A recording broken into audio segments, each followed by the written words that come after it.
যে আচ্ছা তুমি আইসা পড়ো, আমি দেখবো সব কিছু। তো এই ভরসাটা আমি কখনোই কারো কাছ থেকে পাইনি।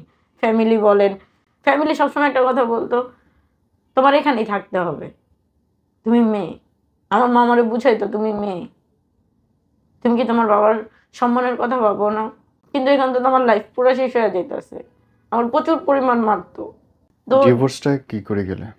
ডিভোর্সটা এটার জন্যই গেছি যে আমি আর নিতে পারতাছিলাম না। এত টানাটানির সংসার, প্লাস ও নেশায় থাকে, সারাক্ষণ নেশায় থাকতো।